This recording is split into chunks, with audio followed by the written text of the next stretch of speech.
Hi, everybody. It's Josh. How are you? Long time no see. I haven't been on camera as much as I intended to be lately. I've wanted to do one or two of these a week, but life has had other plans for me. It's weird how being frantically unemployed can make you more busy than if you had a situation. So that, I guess, is the biggest thing. This video is just a little personal update with some information, some pleas, and some ideas, some maybe hopeful things moving forward. The obvious place to start is the job hunt, which, my friends, is not going well. The scam job offers keep pouring in. I'm much better at detecting them now. But in general, I would also just say I'm ready to conclude that online job search, Indeed, LinkedIn, Flex Jobs, all of that is a joke. All of that is just either that or I'm a joke. One or the other, maybe both.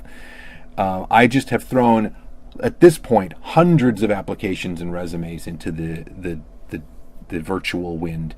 And I've had the courtesy of, I think, exactly 3, maybe 4 personalized rejections. No bites, no actual interviews. By and large, dozens and dozens of these have just ignored me. Part of that, I think, is because I did pay for a resume review and update, and I learned a few things. And I found that I've been leaning on the fact that I have 25 years experience in marketing and higher education from my day job. And I've been leaning into that and touting that everywhere I go. I had at the top of my resume. And I've come to learn that anything over 15 years, preferably 10, but anything over 10 or 15 years is considered by current employers to just be ancient history, and they're not interested. So, I have this thing. I guess I haven't told too much of my story here because who cares? I'm usually here having fun and making jokes. But basically, I stepped out of college and was immediately hired back by the college I graduated from to work there, and I've been there for 25 years.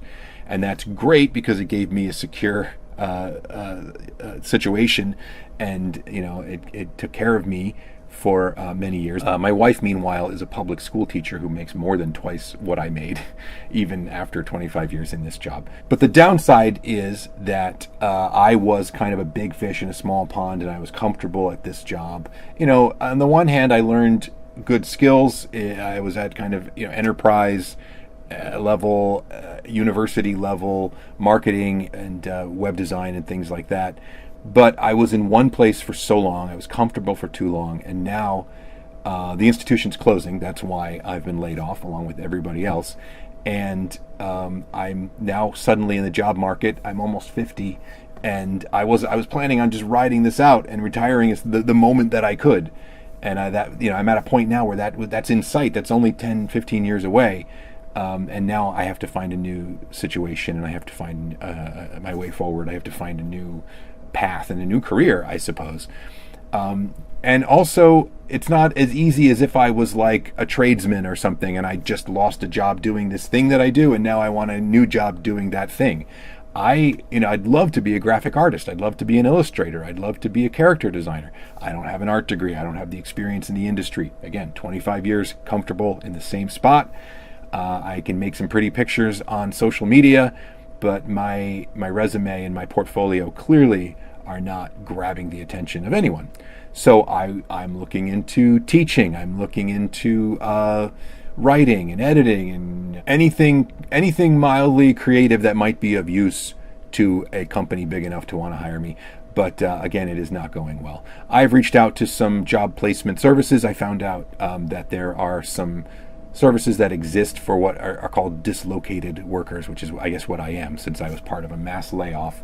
There are some special, I live in New York State, there's some New York services that are available to help me find a new job. But again, my lack of precision in terms of just what I want to do and what I'm passionate about is another burden.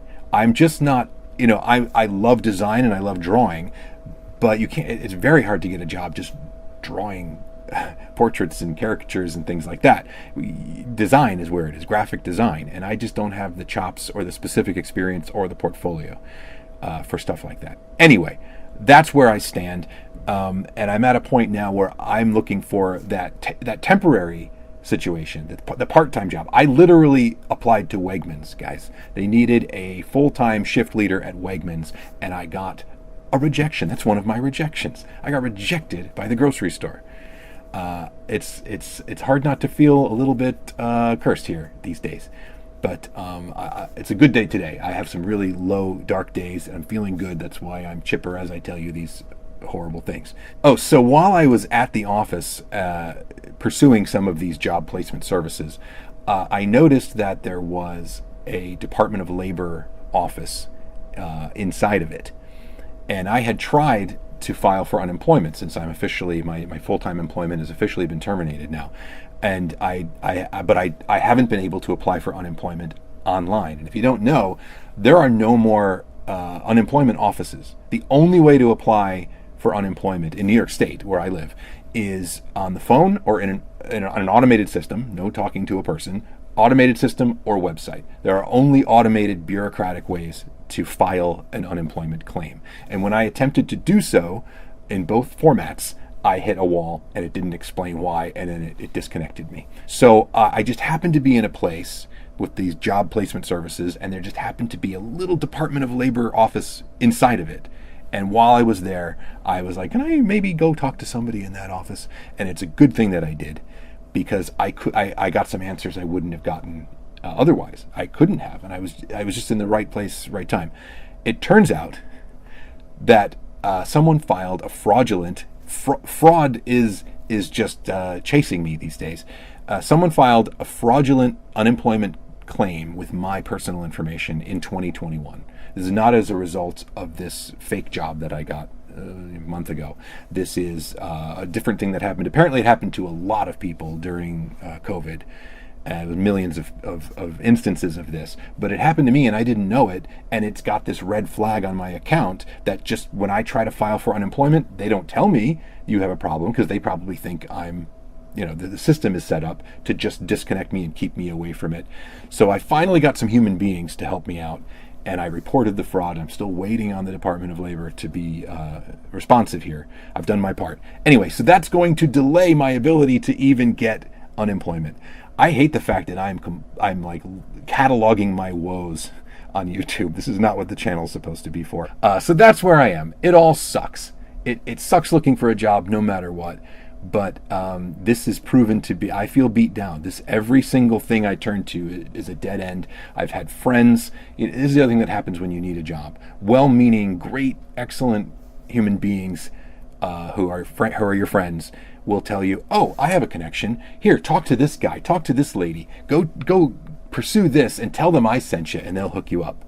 I got to tell you guys, every single time someone has done that to me has ended up either just in, a dead end, a cordial dead end. Sometimes it makes embarrassing situations, because you feel good that you told me you have this connection, but you don't actually know. You don't know what they're going to think when they see my resume or when I talk to them. And I got to tell you, so far, none of them have been interested. So thank you to all my friends who've done that. And if you have a real connection that's going to help and get me a job, I'm here.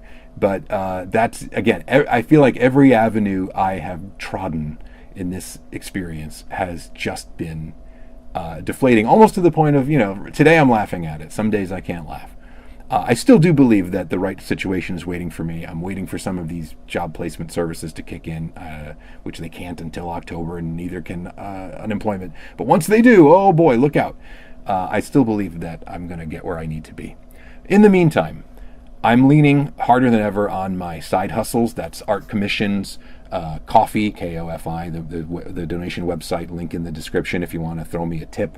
My Etsy shop, which I want to talk more about later in the video, but you can right now buy some cool shirts with my art on it, some wall prints and things like that.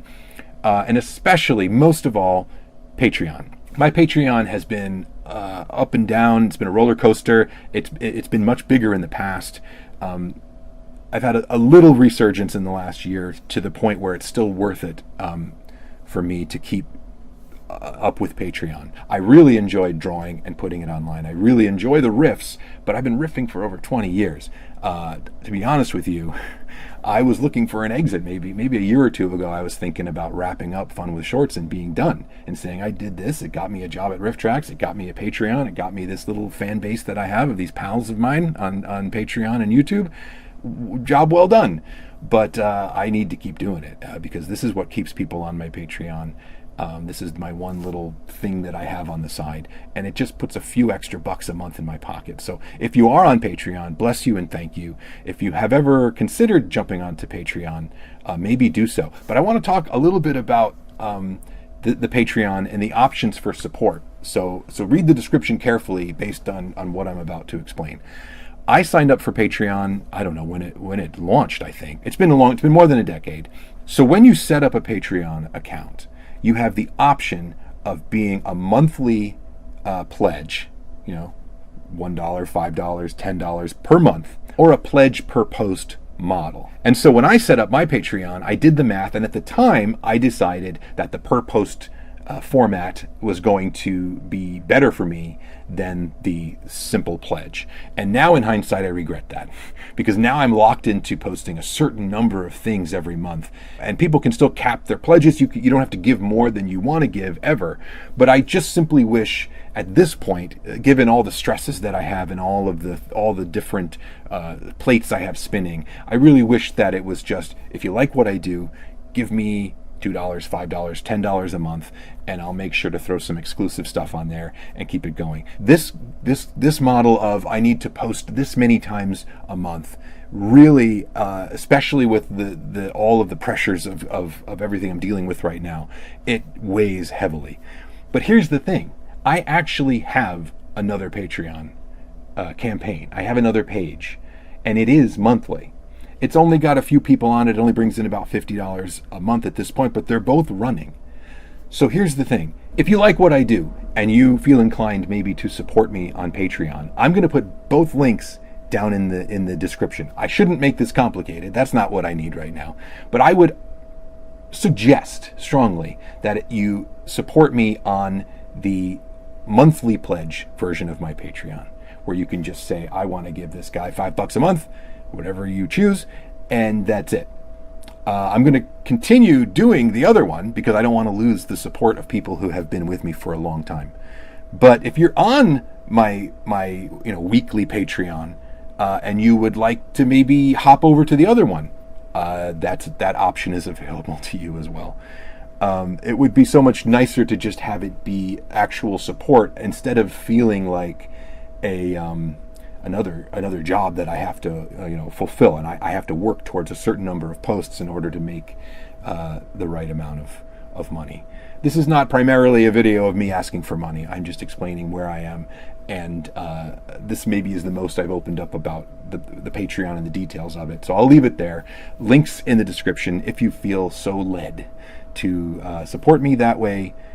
It's there. So I've taken up enough of your time. There's just one more thing I want to talk about. I mentioned my Etsy shop earlier, and currently I'm using Etsy as a sort of, there's this popular side hustle where you configure an Etsy shop with a kind of invisible print shop in the background so that you can post digital designs and artwork and then have it fulfilled automatically, and it just becomes passive income.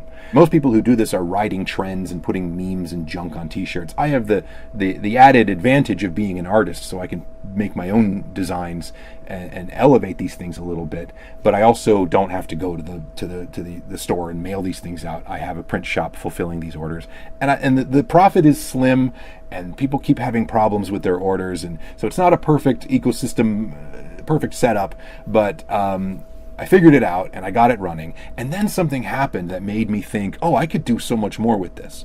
I had a customer look at one of my shirts. It's a Big Lebowski drawing of the dude, and they said, do you do custom designs? Because I would love to have this shirt for my bowling team. And at the time I was like, no, sorry, I don't. And then I thought, wait a minute, sure I do. And so what I did was, I charged I believe a reasonable fee to create a new design, a custom design for that customer, and then put that product on my shop just for them, and they bought the number of shirts that they needed, and so I got the fee, and I also made the profit off of the shirts. And that made me think, oh, I should do that.